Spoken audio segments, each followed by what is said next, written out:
he had woke me up, and he's like, "Mom, the cops are surrounding the house." And I was, oh wow, frantic. And before I even noticed, he was headed for the door to see what they wanted. Why are they here? And I couldn't catch them fast enough. And of course, with the gang task force and all that, they have that procedure of, hands behind your back, turn around. He had to go down the steps. He had to get on his knees. And I got to see all that through the living room window. And I remember just, oh my God, that's my son, and they're here to get me. I knew exactly why they were there. I did. And it was like, oh my gosh, that's my kid out there being treated just like the rest of us. And that was the aha moment. I had to do something different.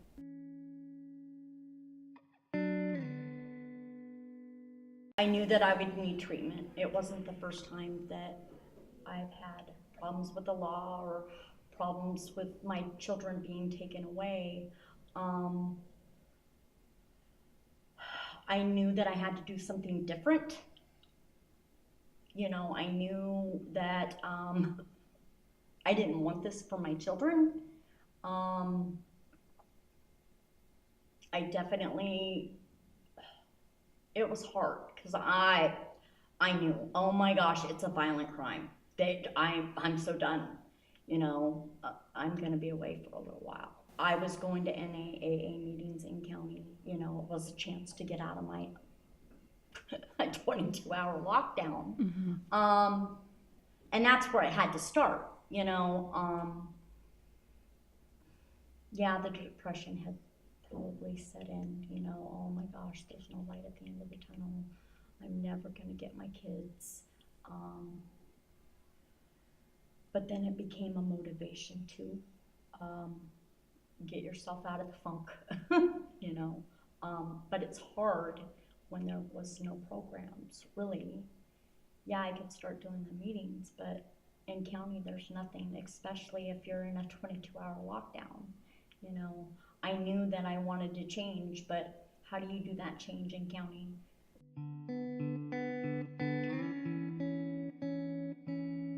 I went to boot camp from medium, and usually folks go to boot camp on the minimum side. You get prepped, you get your hair cut, you kind of get a little, this is what it's gonna look like.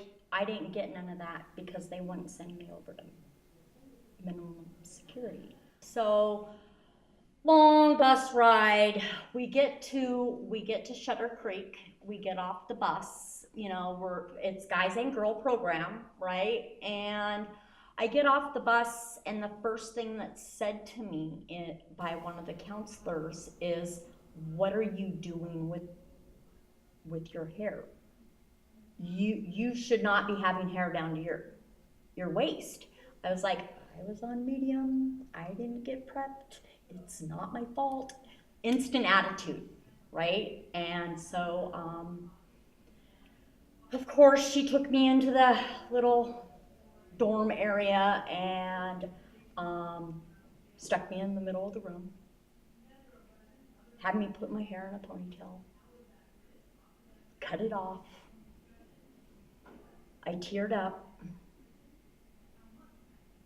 sucked it up. Okay, I'm gonna get home to my kids. This is my early release. Just suck it up, Angel. And so that's what I did.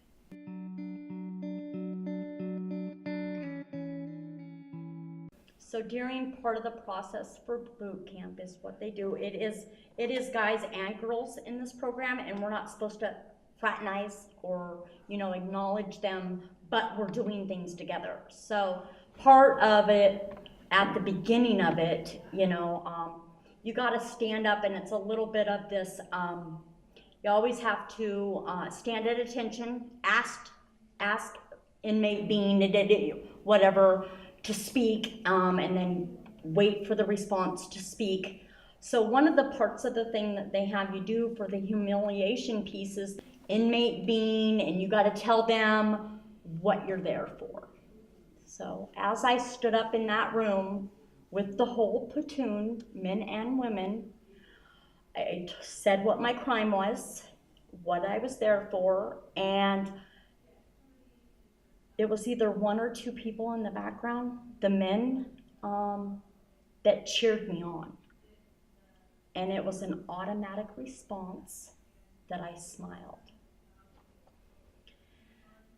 Got back to, finished what we were doing there, got back to our dorm, and there was two ladies that were in the program right before me, and they were asked by a CO to let your friend know that if she doesn't start having remorse for her crime, she will be kicked out.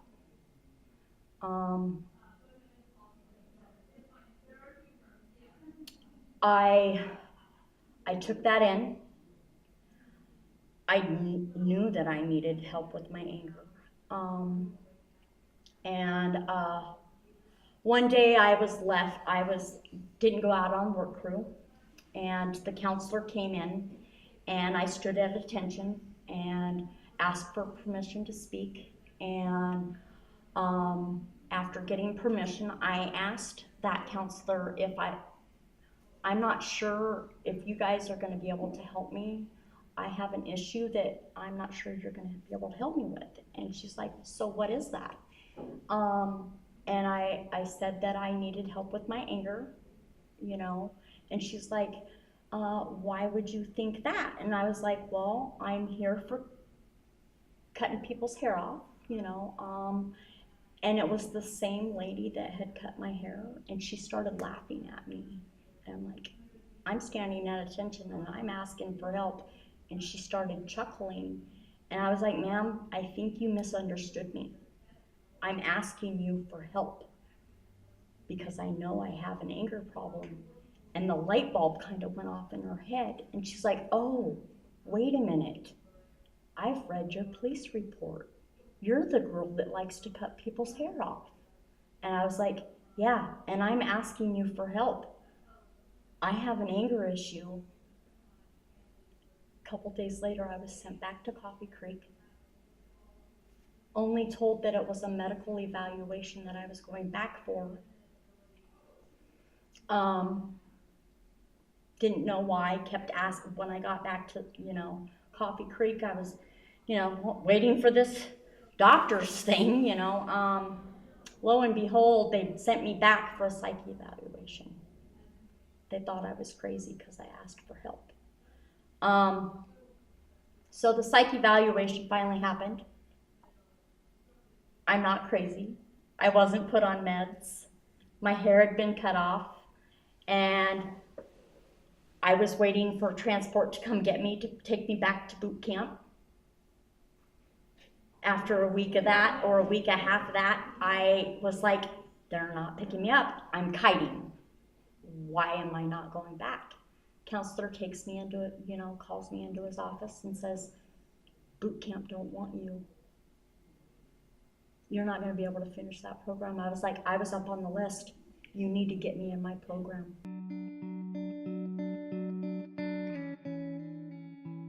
It took months for me to get into treatment, I did as many programs as I could there. I did my GED, I did the cognitive, I did what I could. Anger management, when I asked for it, they didn't have it. They didn't have anger management on the women's side. They only had, and I'm like, how am I gonna get this help? I'm trying to advocate for myself, and how am I gonna get this help? I did the alternative turning point treatment. I was released early. I was still considered an inmate for 3 months. But as for the anger and that doing parenting, that didn't happen for me while I was incarcerated. And I wasn't getting the referrals for it because the DHS judge was like, I'm done. I'm so done with you. I'm not giving you any referrals. You're lucky if you've got supervised visits. And I begged. I was like, I am done. I need help. I had to seek that out all by myself. I had to find an organization, which wasn't easy, you know. No, you need a referral. No, you need a referral. I was at an NA meeting sharing part of my story and my struggles, and somebody pulled me aside and said, there's this new program. You can go for free. I signed up for every single program they have, and now I work there. I get to help folks just like me. I get to give them the light at the end of the tunnel.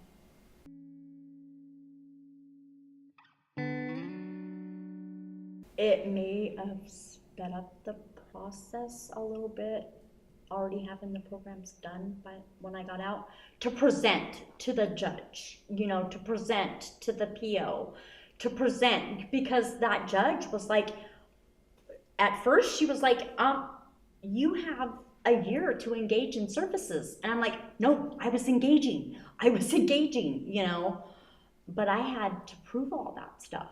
You know, it might have been a faster process in order for me to get the unsupervised visits, to maybe get my children home sooner if I would have had these programs, you know, but I had to seek them out, and it kind of got prolonged.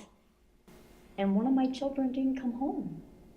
You know, my case wasn't closed until 2007. If you count from the time I got arrested to the time my case was closed, that was like 5 years. That's kind of insane. For somebody that was really wanting the change, really wanting the family, really had aha moment, done, you know, so. And now I work for that organization that had offered all that. But it was a fight. On top of everything else, you know, the child support, paying off 3 different counties. It was, you know, it was a struggle.